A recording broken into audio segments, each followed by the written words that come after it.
Assalamualaikum warahmatullahi wabarakatuh. Alhamdulillahilladzi nahmaduhu wa nasta'inuhu wa nastaghfiruh wa na'udzu billahi min syururi anfusina may yahdihillahu fala mudhillalah wa may yudlilhu fala hadiyalah. Asyhadu an la ilaha illallah wa asyhadu anna Muhammadar Rasulullah. Amma ba'du. Dewan juri yang arif dan bijaksana yang saya hormati, hadirin rahimakumullah. Alhamdulillah, segala puji bagi Allah Subhanahu wa ta'ala, zat yang menanamkan dalam diri setiap insan satu pencarian yang sama sejak dahulu hingga hari ini, yaitu kebahagiaan yang abadi. Salawat serta salam semoga senantiasa tercurah limpahkan kepada junjungan kita Nabi Muhammad sallallahu alaihi wasallam. Hadirin rahimakumullah, pergi ke pasar membeli kurma manis jadi idaman. Halal bukan sekedar tanda dan nama, tetapi jalan menuju keberkahan. Generasi kita adalah generasi yang paling dimudahkan dalam sejarah manusia. Ketika lapar, kita tinggal membuka pesanan. Ketika berpergian, kita tinggal memesan kendaraan. Ketika mengirim uang, kita cukup melakukan transferan. Namun mengapa semakin mudah mendapatkan sesuatu, semakin sulit menemukan ketenangan? Hadirin yang dimuliakan Allah, maka tema hari ini, halal dalam gaya hidup, berkah dalam berbagi, sangat relevan seiring berkembangnya zaman. Karena ketika kita mendengar kata halal, kebanyakan dari kita langsung membayangkan makanan. Padahal Islam berbicara jauh lebih luas daripada itu. Maka hadirin, halal lifestyle merupakan penerapan nilai-nilai halal dalam memperoleh, memilih, mengkonsumsi, dan memanfaatkan barang maupun jasa dalam kehidupan sehari-hari.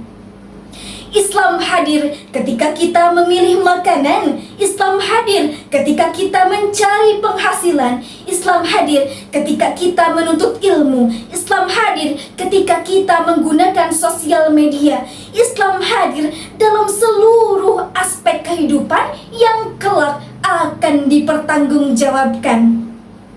Karena itulah Allah berfirman dalam Quran surah Al-Baqarah ayat 208. A'udzu billahi minasyaitonir rajim. Bismillahirrahmanirrahim. Ya ayyuhalladzina amanu dkhulu fis-silmi kaffah wa la tattabi'u khutuwatis syaitan innahu lakum aduwwum mubin. Yang artinya, wahai orang-orang yang beriman, masuklah ke dalam Islam secara kafah dan janganlah mengikuti langkah-langkah syaitan. Sesungguhnya ia musuh yang nyata bagimu. Quran surah Al-Baqarah ayat 208.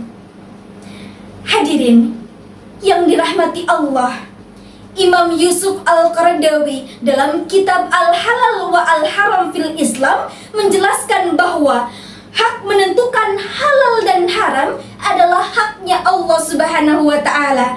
Karena itu, seorang muslim tidak menjadikan tren sebagai pedoman, tetapi menjadikan wahyu sebagai petunjuk kehidupan.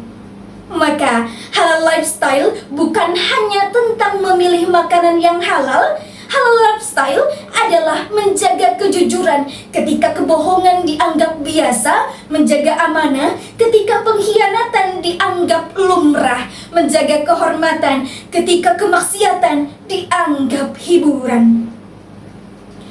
Hadirin yang dirahmati Allah, Rasulullah Shallallahu Alaihi Wasallam bersabda dalam hadis Bukhari nomor 52 dan Muslim nomor 1055, Sesungguhnya yang halal itu jelas dan yang haram itu jelas. Maka hadirin, ketika kita sudah paham tentang halal lifestyle, hadis ini mengajarkan bahwa seorang muslim tidak mengikuti keinginan tetapi mengikuti petunjuk. Sebab halal bukan sekedar menjaga apa yang kita miliki, tetapi menjaga siapa diri kita, menjaga harta dengan kejujuran, menjaga amanah dengan integritas, dan menjaga kehidupan dengan ketaatan. Hadirin yang dimuliakan Allah Subhanahu wa Ta'ala, halal lifestyle tidak berhenti pada bagaimana kita memperoleh, melainkan juga pada bagaimana kita memberi. Allah Subhanahu wa Ta'ala berfirman dalam Quran surah Al-Baqarah ayat 261 yang artinya, perumpamaan orang yang menginfakkan hartanya di jalan Allah adalah seperti sebutir benih yang menumbuhkan 7 bulir. Pada setiap bulir terdapat 100 biji. Maka hadirin, ayat ini mengajarkan bahwa keberkahan lahir ketika harta yang halal tidak hanya dinikmati, tetapi juga dibagikan melalui zakat, infak, sedekah, dan wakaf. Apa yang kita miliki berubah menjadi harapan bagi yang membutuhkan, menjadi kekuatan bagi yang lemah, dan menjadi amal yang terus mengalir meski usaha atau usia telah berakhir. Hadirin yang dirahmati Allah, maka dapat disimpulkan, disinilah halal mencapai puncak maknanya. Halal bukan sekedar tentang menjauhi yang haram, tetapi menghadirkan manfaat. Bukan sekedar tentang apa yang kita kumpulkan, tetapi apa yang kita tinggalkan. Bukan sekedar tentang kesuksesan dunia, tetapi tentang menuju bekal akhirat. Maka jadikanlah halal bukan sekedar label pada produk, tetapi prinsip dalam hidup, kompas dalam melangkah, dan jalan menuju ridhonya Allah Subhanahu wa Ta'ala. Hadirin, demikian yang dapat saya sampaikan. Kurang dan lebihnya mohon maaf. Jika harta hanya disimpan, maka manfaatnya akan terbatas adanya. Jika halal menjadi pedoman kehidupan, insya Allah berkah mengalir sepanjang masa. Wabillahi taufiq wal hidayah, wa'afu minkum, wassalamu alaikum warahmatullahi wabarakatuh.